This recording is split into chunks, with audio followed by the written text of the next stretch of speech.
Vasco D gamma, मेरी भूख ने भारत को ढूंढ लिया। यूरोप का उबला बासी मांस खाकर परेशान हो चुका था और फिर मैंने एक ऐसे देश की तरफ कदम बढ़ाया जहां आने का हर यूरोपियन का सपना था। तो वीडियो को पूरा देखें और चैनल को सब्सक्राइब कर लीजिए। कल्पना कीजिए 15वीं शताब्दी के यूरोप की बर्फ से ढकी सर्द रातें, कड़कड़ाती ठंड और खाने की मेज पर रखा हुआ बेस्वाद उबला हुआ या नमक में लपेटा हुआ सूखा मांस। उस दौर में यूरोप के पास न तो आज जैसी सुख सुविधाएं थीं और न ही खाने में कोई स्वाद। उन्हें अपने मांस को लंबे समय तक सुरक्षित रखने और उसमें जान डालने के लिए एक जादुई जड़ी बूटी की सख्त जरूरत थी और वह जादू था मसाला, काली मिर्च, लौंग, दालचीनी और इलायची। लेकिन दिक्कत यह थी कि ये मसाले उनके यहाँ नहीं उगते थे। ये आते थे एक रहस्यमयी, दूरस्थ और परिकठाओं जैसे देश से, जिसे दुनिया भारत कहती थी। भारत उस समय दुनिया का वो खास स्थान था जहाँ हर कोई जाना चाहता था, लेकिन किसी के पास वहाँ का सीधा रास्ता या नक्शा नहीं था। सदियों से अरब के व्यापारियों ने इस रास्ते पर अपना दबदबा बना रखा था। वे भारत से सस्ते दाम में मसाले खरीदते और रेगिस्तानी रास्तों से होते हुए यूरोप के बाजारों में उसे सोने के भाव बेचते थे। अरब के व्यापारी यूरोपियनों के लिए वो सख्त कर वसूलने वाले बन गए थे, जो कहते थे या तो हमारी मुंह मांगी कीमत दो या फिर अपना वो फीका और सड़ता हुआ मांस खाते रहो। यूरोप के राजा इस बात से बौखलाए हुए थे, खासकर स्पेन और पुर्तगाल के शासक। उनकी रातों की नींद उड़ चुकी थी। उन्हें भारत चाहिए था, लेकिन जमीन के रास्ते से जाना मुमकिन नहीं था, क्योंकि बीच में उस्मानिया साम्राज्य जैसी विशाल दीवार खड़ी थी। तब पुर्तगाल और स्पेन के राजाओं ने अपनी अपनी दूरबीनें उठाई और समंदर की उठती हुई खूंखार लहरों की तरफ देखा। उन्होंने तय किया कि जमीन का रास्ता बंद है तो क्या हुआ, हम पानी का सीना चीरकर भारत का दरवाजा ढूंढ निकालेंगे। यह कोई साधारण फैसला नहीं था। आज के समय में बिना दिशा सूचक यंत्र के अनजान शहर में जाना मुश्किल होता है। जरा सोचिए, उस दौर में जब लोगों का मानना था कि दुनिया चपट्टी है, नाविकों में खौफ था कि अगर वे समंदर में बहुत दूर गए तो दुनिया के किनारे से नीचे एक अनंत खाई में गिर जाएंगे या उन्हें विशाल समुद्री राक्षस निगल लेंगे। समंदर उस समय एक ऐसा क्रूर हत्यारा था जो बिना चेतावनी दिए इंसान को लील जाता था। इन्हीं डरे हुए लेकिन लालची माहौल में पुर्तगाल से एक आदमी निकला जिसका नाम था बार्थोलोम्यू डियाज। उसने कहा, महाराज, मैं खोजूंगा भारत। वो अपनी नाव लेकर अफ्रीका के तटों के किनारे किनारे नीचे की तरफ गया, लेकिन जैसे ही वो अफ्रीका के सबसे निचले हिस्से पर पहुंचा, समंदर ने अपना असली खौफनाक रूप दिखा दिया। लहरें पहाड़ों जितनी ऊंची उठ रही थीं, हवाएं जहाज के चीथड़े उड़ाने पर आमादा थीं। डियाज की हालत खराब हो गई। उसने हाथ जोड़ लिए और कहा, भाई, मुझे नहीं चाहिए भारत, मेरी जान ज्यादा कीमती है। उसने उस जगह का नाम रखा तूफानों का अंतरीप और अपनी नाव उल्टी घुमाकर वापस पुर्तगाल भाग गया। पुर्तगाल के राजा मैनुअल प्रथम के सीने में अभी भी मसालों की आग जल रही थी। बार्थोलोम्यू डियाज के वापस लौटने के 10 साल बाद पुर्तगाल के दरबार में एक ऐसे आदमी को बुलाया गया जिसकी आंखों में समंदर का खौफ नहीं बल्कि उसे जीतने की जिद थी। एक ऐसा जिद्दी और सन की नाविक जो मौत के मुंह में हाथ डालने का शौक रखता था। उसका नाम था वास्को डी गामा। राजा ने वास्को डी गामा की आंखों में आंखें डालकर पूछा, क्या तुम वो कर सकते हो जो डियाज नहीं कर पाया? क्या तुम समंदर के उस शैतानी दरवाजे को तोड़कर मेरे लिए भारत ला सकते हो? वास्को डी गामा ने थोड़ा मुस्कुराते हुए अपनी तलवार पर हाथ रखा और कहा, अगर समंदर ने मुझे नहीं निगला तो मैं आपके कदमों में पूरी दुनिया का व्यापार लाकर रख दूंगा। और यहीं से शुरू होने वाली थी इतिहास की सबसे खौफनाक, सबसे रोमांचक और दुनिया का नक्शा हमेशा के लिए बदल देने वाली समुद्री यात्रा। 8 जुलाई 1497 का वो मनहूस लगने वाला दिन। पुर्तगाल का लिस्बन बंदरगाह किसी शानदार जश्न का नहीं बल्कि एक खौफनाक मातम का गवाह बन रहा था। किनारे पर खड़ी हजारों की भीड़ ऐसे छाती पीट पीट कर रो रही थी जैसे वास्को डी गामा और उसके नाविकों को किसी समुद्री यात्रा पर नहीं बल्कि सीधे यमराज के पास एक तरफा टिकट देकर भेजा जा रहा हो। जैसे ही लिस्बन का तट आंखों से ओझल हुआ और जहाज खुले अटलांटिक महासागर में पहुंचे, समंदर ने अपना असली खूंखार रूप दिखाना शुरू कर दिया। न कोई दिशा सूचक यंत्र, न कोई मौसम विभाग की चेतावनी और न ही कोई दिशा बताने वाला यंत्र जो पूरी तरह सटीक हो। सिर्फ आसमान के तारे और भगवान के भरोसे ये मुसाफिर एक ऐसी दुनिया की तरफ बढ़ रहे थे जिसका नक्शा आज तक किसी इंसान ने नहीं बनाया था। कुछ हफ्तों तक तो सब ठीक रहा, हवाएं मेहरबान रहीं, लेकिन फिर अटलांटिक महासागर का मिजाज खराब हो गया। लहरें इतनी ऊंची उठने लगीं जैसे 10 मंजिला पानी की इमारत टूटकर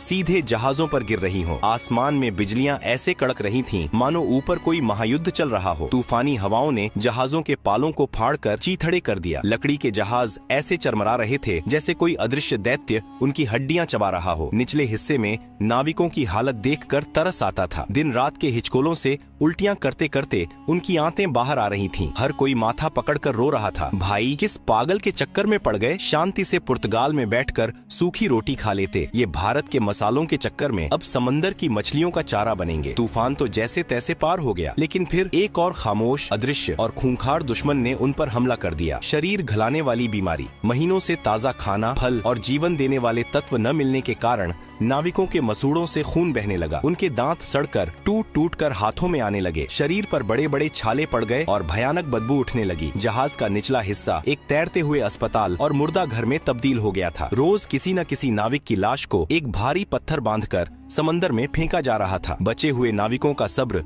अब पूरी तरह जवाब दे चुका था। उन्होंने वास्को डी गामा के सामने बगावत कर दी। वो घुटनों के बल गिरकर गिड़गिड़ाने लगे, कप्तान हमें माफ करो, वापस चलो। हमें नहीं चाहिए कोई भारत, हमें नहीं चाहिए कोई सोने की चिड़िया या मसाले, हमें बस जिंदा अपने घर जाना है। लेकिन वास्को डी गामा कोई आम इंसान थोड़ी था। वो एक नंबर का जिद्दी, कठोर और सनकी आदमी था। उसने अपनी तलवार निकाली और एक ऐसा काम किया जिसे देखकर नाविकों की हालत खराब हो गई होगी। उसने दिशा बताने वाले सारे उपकरण समंदर में फेंक दिए और चीख कर बोला, सुन लो कान खोलकर, अब हमारे पास लौटने का कोई रास्ता नहीं बचा है। या तो हम भारत पहुंचेंगे या फिर ये समंदर ही हमारी सामूहिक कब्र बनेगा। अगर किसी ने वापस जाने की बात की तो समंदर बाद में मारेगा, मैं उसे पहले अपने हाथों से काट डालूंगा। उस आदमी के इस पागलपन और खौफनाक जुनून के आगे शायद मौत को भी पसीना आ गया होगा। और तभी वो सबसे खौफनाक घड़ी आ गई। वे अफ्रीका के उस सबसे निचले सिरे पर पहुंच गए थे जहां 10 साल पहले बार्थोलोम्यू डियाज ने अपनी हार मान ली थी। वो जगह थी तूफानों का अंतरीप। आसमान दिन में ही स्याह काला हो गया। ऐसा लग रहा था मानो समंदर और आसमान ने मिलकर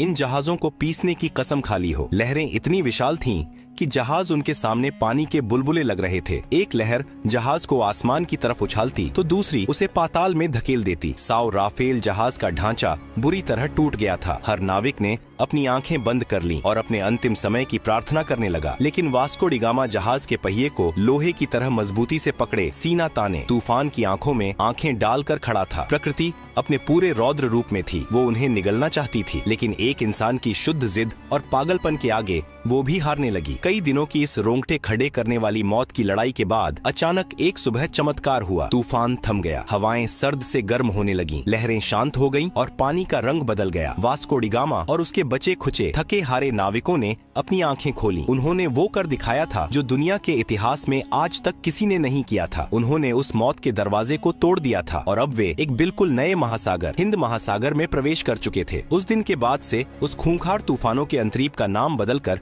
हमेशा के लिए उम्मीद की किरण रख दिया गया, क्योंकि अब उन्हें यकीन हो गया था कि भारत का रास्ता यहीं से जाता है। लेकिन कहानी अभी बाकी थी मेरे दोस्त। वे हिंद महासागर में तो आ गए थे, लेकिन भारत अभी भी बहुत दूर था। और सबसे बड़ी मुसीबत ये थी कि ये समंदर उनके लिए बिल्कुल नया था। यहाँ का पानी, यहाँ की हवाएं, सब कुछ अनजान था। उन्हें नहीं पता था कि भारत किस दिशा में है। उन्हें अब एक ऐसे इंसान की सख्त तलाश थी जो इस अनजान पानी का उस्ताद हो, जो उनका हाथ पकड़कर उन्हें उस स्वर्ण भूमि तक ले जाए। उन्हें एक स्थानीय राहगीर चाहिए था जो आज के सजीव नक्शे की तरह उन्हें सीधा रास्ता दिखा सके। और वो इंसान उन्हें मिलने वाला था पूर्वी अफ्रीका के मालिंदी तट पर। एक ऐसा आदमी जिसकी एक उंगली के इशारे ने पूरी दुनिया का भूगोल और इतिहास हमेशा के लिए पलट कर रख दिया। अफ्रीका के पूर्वी तट पर मालिंदी नाम का एक शांत और खूबसूरत बंदरगाह था। मौत के समंदर को पार करने के बाद वास्को डी गामा के टूटे फूटे जहाज और उसके बदबूदार थके हारे नाविक जब वहां पहुंचे तो उनकी हालत जिंदा लाशों जैसी हो चुकी थी। उन्हें बस एक ही चीज की तलाश थी, कोई ऐसा इंसान जो उन्हें उस रहस्यमयी भारत तक ले जाए। उन्हें आज के दौर का एक जिंदा नक्शा चाहिए था। और यहीं पर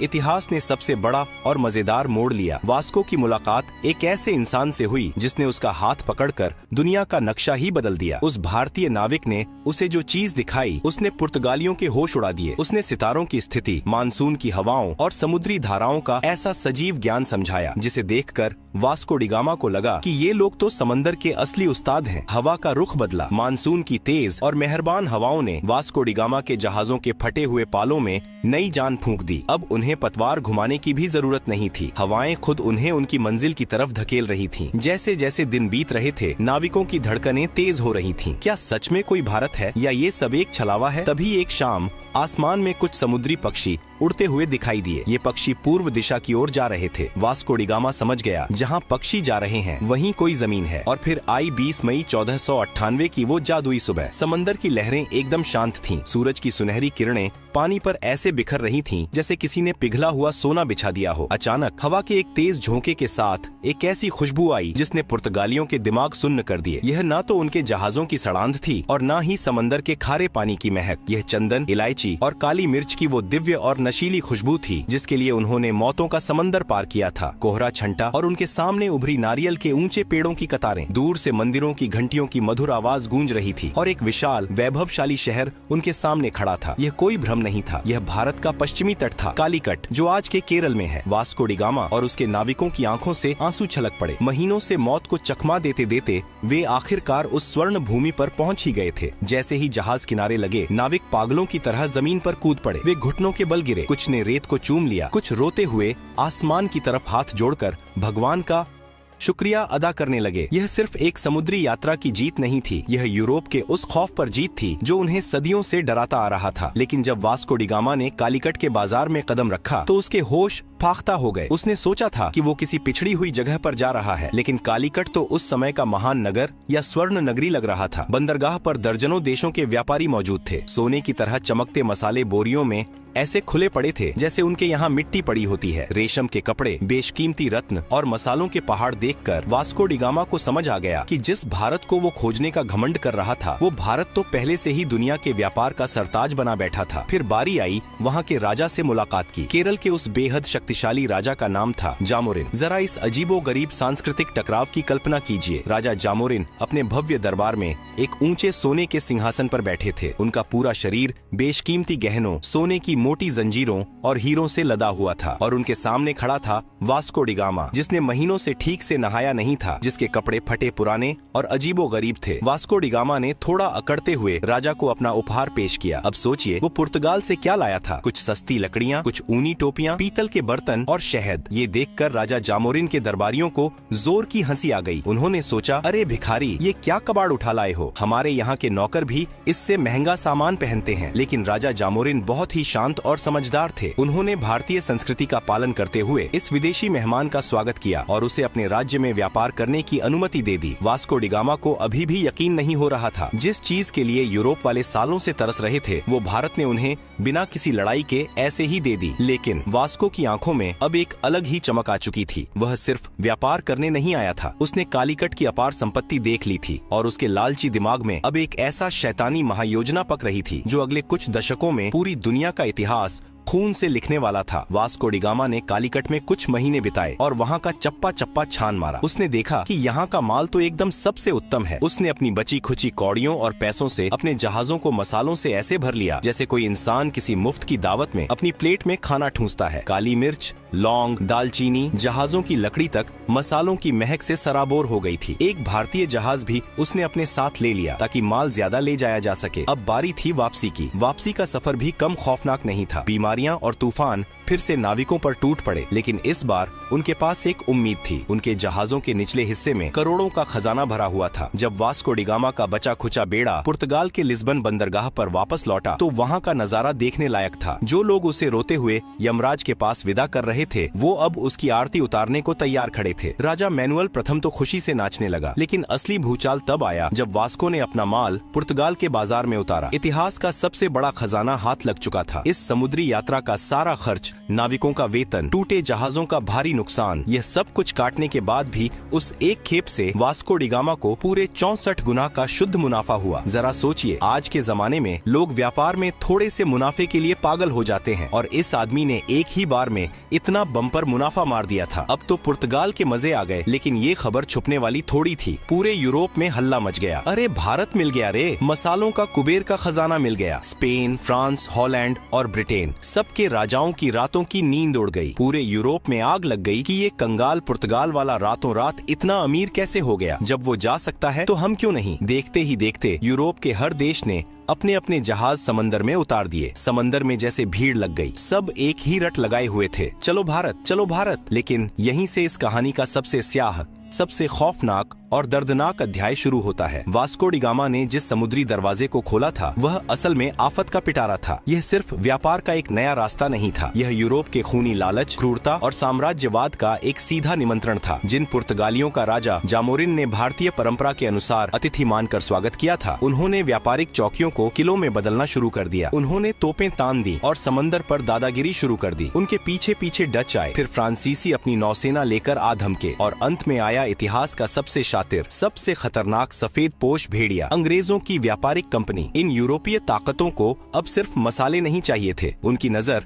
अब पूरी सोने की चिड़िया पर थी। उन्होंने भारत की रियासतों को आपस में लड़ाना शुरू कर दिया। भारत का वो शांत और वैभवशाली तट जो कभी सिर्फ रेशम, मसालों और संस्कृति के आदान प्रदान का वैश्विक केंद्र था, अब बारूद की गंध, तोपों की गूंज और कूटनीति के गंदे खेल से दहलने लगा। जिस देश ने अपनी महान उदारता के चलते एक फटेहाल, थके हारे विदेशी नाविक को पनाह दी थी, उसी देश को इन व्यापारियों ने अपनी गुलामी की बेड़ियों में जकड़ लिया। व्यापार के नाम पर लूट का ऐसा नंगा नाच शुरू हुआ जिसने दुनिया के सबसे अमीर देश की कमर तोड़ दी। सदियों तक भारत के माथे पर उपनिवेशवाद का कलंक थोप दिया गया। भारत का सारा सोना, सारा वैभव जहाजों में भर भर कर यूरोप की तिजोरियों में जाने लगा और वहाँ की सड़कें भारतीय खून पसीने से चमकने लगी। लेकिन क्या भारत सिर्फ एक जमीन का टुकड़ा था जिसे कोई भी नाविक आकर खोज ले और कोई भी राजा आकर जीत ले? नहीं, भारत एक विचार है, एक अजेय और अमर आत्मा है। सदियों की गुलामी, अकल्पनीय शोषण और घोर अंधकार के बावजूद इस आत्मा की आग को कुचला नहीं जा सका। वास्को डी गामा ने भले ही 1498 में भारत की जमीन तक पहुँचने का रास्ता खोजा था, लेकिन दुनिया ने असली भारत को तब जाना जब 15 अगस्त 1947 को इस देश ने अपनी छाती पर रखी गुलामी की बेड़ियों को एक झटके में तोड़कर फेंक दिया। जब लाल किले की प्राचीर से आसमान में तिरंगा शान से लहराया तो दुनिया को यह परम सत्य समझ में आ गया कि भारत को कोई खोज नहीं सकता। यह वो सनातन सत्य है जो हमेशा से था, है और अनंत काल तक रहेगा। और इस तरह मसालों की एक हल्की सी खुशबू से शुरू हुई एक खौफनाक समुद्री यात्रा ने दुनिया को उसका सबसे बड़ा सबक सिखा दिया कि आप सोने की चिड़िया को कुछ वक्त के लिए पिंजरे में तो कैद कर सकते हैं, लेकिन उसकी उड़ान को हमेशा के लिए कोई नहीं रोक सकता।